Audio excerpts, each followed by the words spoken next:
Hi beauties, welcome or welcome back to my channel, Beauty and Beyond. I am Z, your personal beauty consultant, and today we will be getting into 90s supermodel aesthetics, the moods, attitudes, and external expectations that come with a profession that is envied to this day. We will also be discussing fashion trends amongst models during that time, popular skincare during that time as well, and also self-care habits, hair routines, healthy diet and exercise habits, tactics and techniques that were all commonly practiced by the supermodels in the 90s. So, 90s beauty aesthetics can be described as understated glamour or chic minimalism. Each model from the 90s era had their own look, and they were really encouraged to have their own identity on and off of the runway. Having a personality was a really big thing for the models in the 90s. They were not done up all of the time, but they always looked gorgeous even on their off days, with their hair undone, no makeup, and a ghost dressed on, ducking the paparazzi. These women today are known as the modeling industry's biggest icons. There's actually a fairly new series I discovered during my research on Apple TV called The Supermodels, which basically is following the lives and careers of the original supers, so Naomi Campbell, Linda Evangelista, Cindy Crawford, Christy Turlington, and all while Fashion Month is in full swing with New York, London, Milan, and Paris showcasing its collection. It's been really fun watching the series so far. I didn't get to finish it, but it really sets the tone for today's video. And I really love this aesthetic. It's such a fun mix of sexy, casual, and chic. 90s supermodels needed to portray a sexy and confident attitude in order to be successful in their careers at the time. It was necessary to smile big, almost as if you were about to laugh, doing this while your eyes naturally follow. A lot of the women in the 90s boasted large smiles on the catwalk, much more than they do today, especially models like Tyra Banks and Claudia Schiffer. 90s supermodels also had a super cool but sexy girl attitude while staying classy and poised all at the same time. Looking unapproachable, stuck up, too shy, or introverted would not really be the best type of vibe, as this profession had and still has very high social expectations and unspoken rules and etiquette that you should probably follow if you want to be successful. Surprisingly enough, outrageous prices and bad attitudes and snooty behavior is rumored to this day as the downfall of this beloved era of the fashion and modeling industry.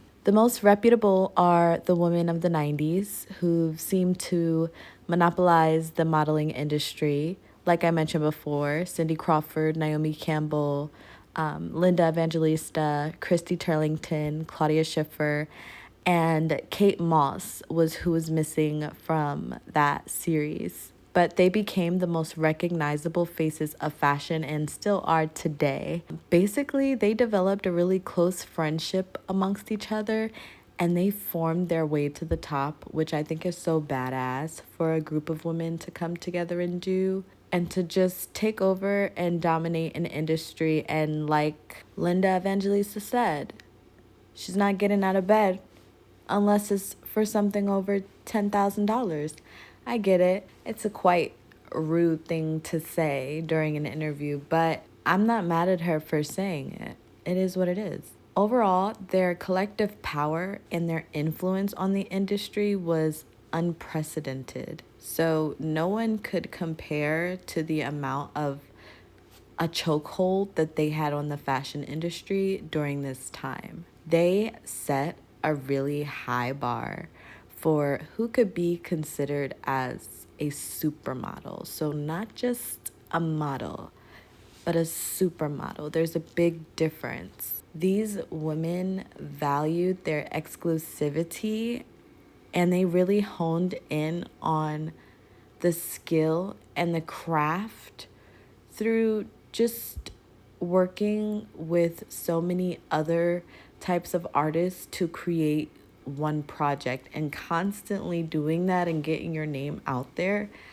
It's a really fun thing to do. So, you're a model, but you work with a photographer who is skilled in dance. So he's teaching you these dance moves in order to get the perfect photo for this in-studio photo shoot. And then you work with the designer who made the actual clothing, made the actual fabric, and then the designers who create the magazine. And you kind of meet all of these artists. And as a model, especially in the 90s, it's like really all up to you to kind of feed off of the energy, other people's laborious energy, because it seems like the other occupations outside of like being a successful model, even though it is a lot of work, those types of professions are more laborious. They're more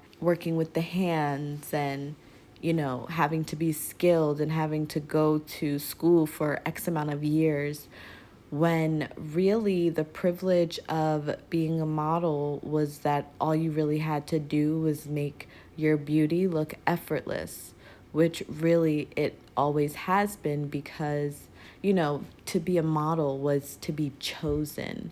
Your beauty was seen by someone of importance who thinks that you can influence society to move a certain way. So for them to really come together and monopolize like that, get money, take money, like, yeah, that's what I'm all about. Girls getting together and getting to the bag by any means necessary.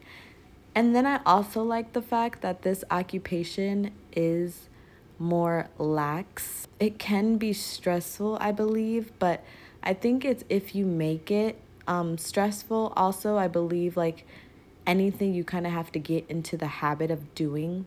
So at the end of the day, though, just like doing YouTube videos, like this is more lax for me than like actually getting up and having to do laborious work. So that's what I hope to do in the future, because I think that it will be less laborious for me. So I like jobs like this, like modeling and like doing YouTube, things that can really keep you in your feminine energy at the same time while you're making money. Overall, models back then had to abide by a specific criteria as far as looks, charm, and skill. This created and molded the iconic 90s era to be known for what it is today. I think the models of the 90s had a good mix of yin and yang in their facial features.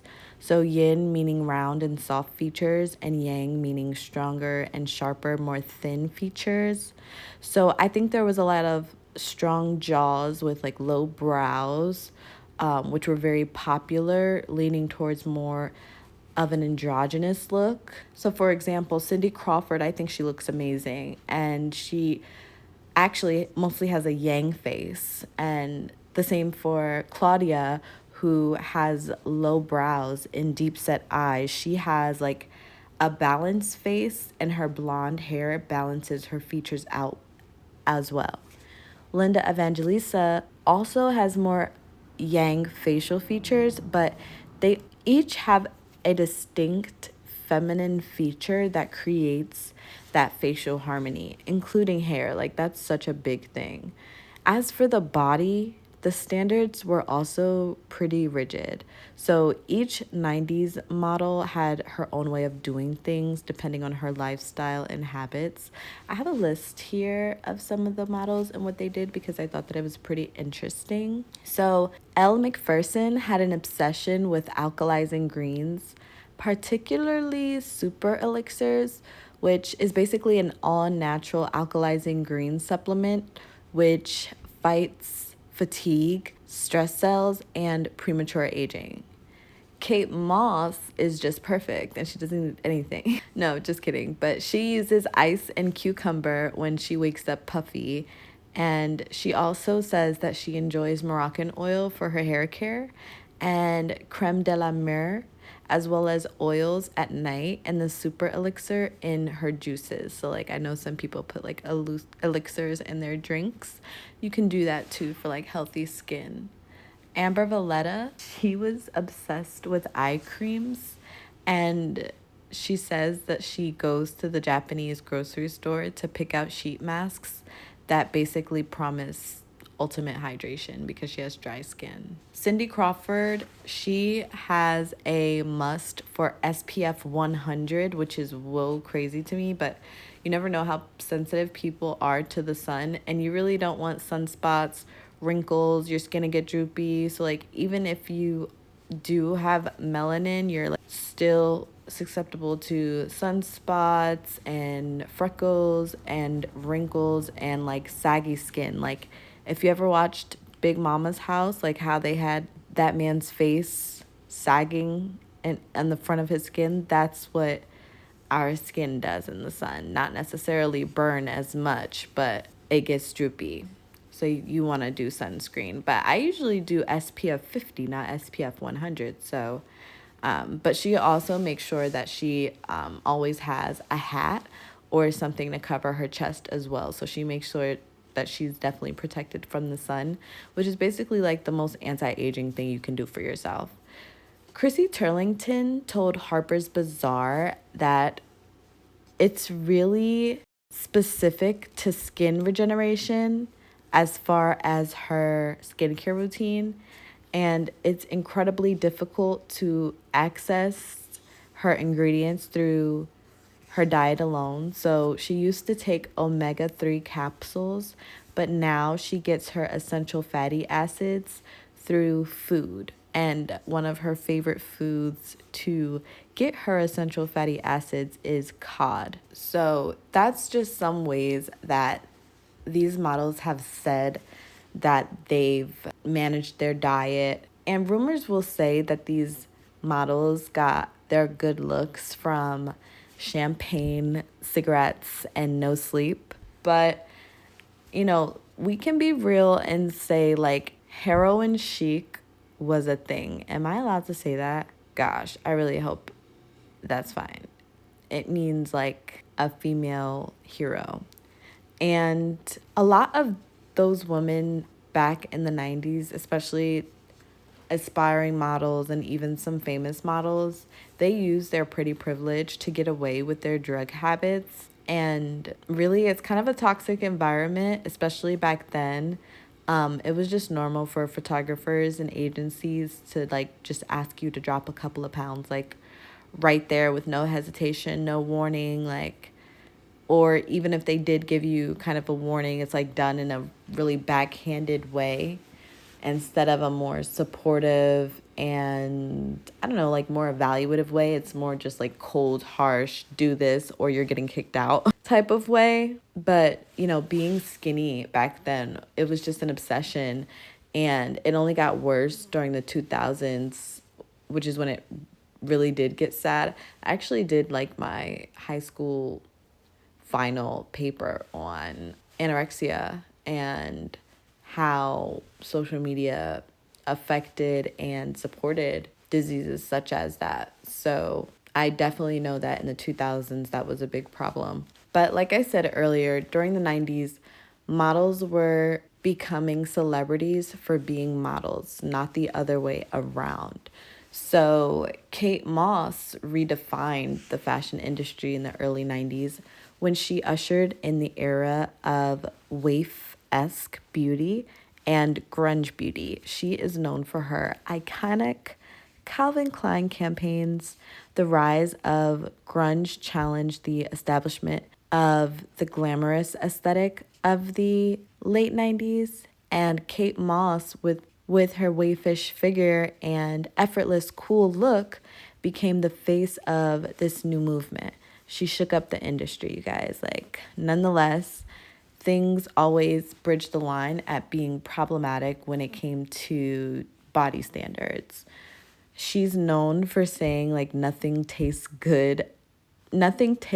as good as skinny feels, which is basically like a mantra that she made up in order to like encourage herself to eat less.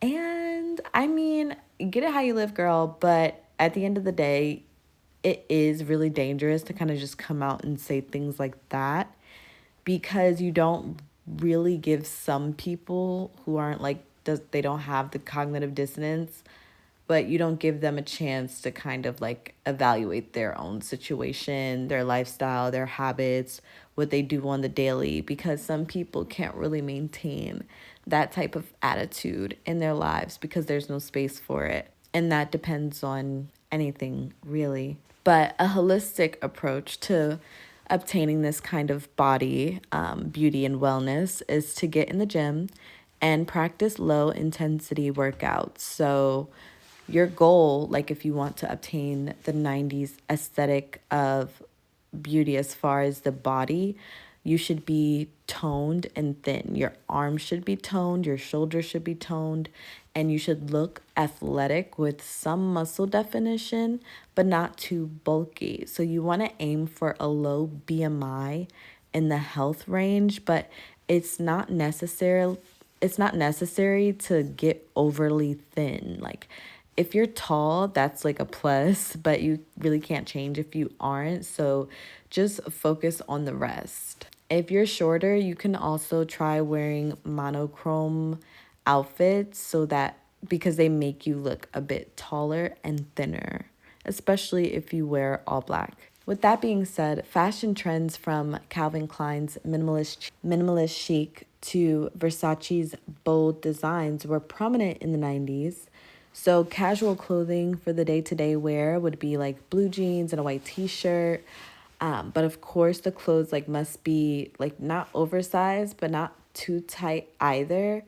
I don't know if you guys remember when on America's Next Top Model, Tyra would be like, take that sweater off. And then like the model would be wearing like just a black t-shirt and black jeans. And then Tyra would be like, now that's a model. And it's like literally all she did was take her cardigan off. And that's kind of the vibe. So in magazines and editorials, supermodels wore a lot of bright colors, but I think those clothes were made to look good for magazines and in certain context with a certain pose. So I would go for a more neutral colors. Like I think it's best to try what suits you and to keep it monochromatic, like I said, so you can look taller. But you can always look on Pinterest for inspiration based on your body type and your skin undertone and what colors you should do, things like that. Color theory is great. If you need help with that, I can help you. And I actually have my services listed in my shop tab on my Patreon. Shameless plug. Besides that, square neck tops are really popular in the 90's because the décolleté, the chest area, is an accessory as well. And it was used as one of the main accessories for a lot of iconic fashion looks back in the 90's. So a square neck top is really, really cute. You can wear those. But like a good bra, I think is like always essential with if you need any type of support. Honestly, like I think bras are a must just because they shape you a bit more, but it really does depend on your body type. Slip dresses are also a very 90's trend that are still popular now, and I think they look great. Like a lot of supers wore them back in the day and like in a really nice fabric like silk. As far as makeup, if you look at models in the 90's, their makeup was very powdery and very shimmery. I think mica powder was like way more prominent back then, but I don't think that there was much liquid involved in anything. Powder, everything, like even those stinky, nasty smelling perfumes were powdery, like super powdery, and they were definitely more emphasis on the eyes, the cheeks, and the lips versus like the face overall. So the colors were more on the cool tone and the neutral side versus like when in the 2000 everything went like super warm and blushy. So keep in mind, editorial event makeup is different from everyday makeup, and it is the natural beauty of these models that have inspired the editorial looks that they have worn in photography. So the 80s supermodel was like much more about full on makeup, but by the 90s, when Kate Moss came up, it became way more neutral and way more natural. A really strong brow, a nude lip that's lined, filled in with a matte lipstick, very clean skin with not a lot of blush, neutral eye colors like browns, or maybe even just mascara, or just use a bronzer as your eyeshadow. It just wasn't a lot of color on the face back then. So if you really want to emulate the 90s look, I would go for more of a natural type of look. Like, you don't want it to be a 90s supermodel cosplay type of makeup look. You want to look timeless, so like try to do your makeup in a way that emphasizes your features. So back then the trend was thin eyebrows, but you just have to make sure that everything suits your features. Same for something like blue eyeshadow that was popular back then. But like bright colors on your makeup can really make everything look really dated very quickly. But in general, what made these supermodels stand out was that they looked spectacular naturally. So just go for natural makeup that emphasizes your features, like the soft cat eye or the soft smoky eye. You know, you should look good as if you just woke up like this. You can basically describe 90s makeup as being glamorous without being overdone. Alongside with sticking to rigorous skincare routines and self-care practices for maintaining a radiant complexion in between a hectic schedule, the 90s supermodel had a very signature hairstyle to maintain. Shiny, bouncy hair with loose curls and long bangs that framed the face with root volume was super important. Honestly, you could have any type of hair texture, but as long as it was clean and voluminous, that was the look. So basically, if you want to get like really voluminous hair, you basically like want to start with wet hair and apply like a root booster to your roots. And you can get like a small round brush and a hair dryer to create the volume. And after you dry, you can use Velcro rollers to set your hair, and you leave them in until they're cooled off. So hot rollers and Velcro rollers paired with volume mousse and hairspray are like essential for glossy, voluminous hair that you see in all the photos in the 90s or from the 90s. So make sure you leave your rollers in to cool. Like, don't take them out while they're still hot. Like, let them cool all the way down. And oh, that's actually all I have for you guys today. Thank you so much for watching. I'd love to give a shout out to my newest patrons. Okay. Shout out to Baby Light, shout out to Kiki S, and shout out to Valentina. We have our little club going on there. I also peep some of the girlies joining for free. I see y'all. Thank you so much for going all that way to Patreon and subscribing and being interested in what I'm up to and what we got going on over there in the Queen's Haven. If you would like to join in on early access to videos like this one, access to exclusive content, and more, join my Patreon at patreon.com/beautyandbeyond for just $5.99 a month to join the Queen's Haven. Also, if you would like to support this channel so that I can continue making videos like this, definitely subscribe to Beauty and Beyond. Definitely feel free to share this video with someone who you think would be interested. And you can also feel free to leave a like and comment about what you think about today's topic. I am also very active in my community tab and the Women in Our Community tab. are from all over the world, and we talk about all sorts of things, and we do polls, and it's really fun and really cute over there. And I talk about other YouTubers that I watch as well. But yeah, thank you again for watching. I hope you liked this video today. Let me know if you did in the comments below. Have a beautiful start to your week.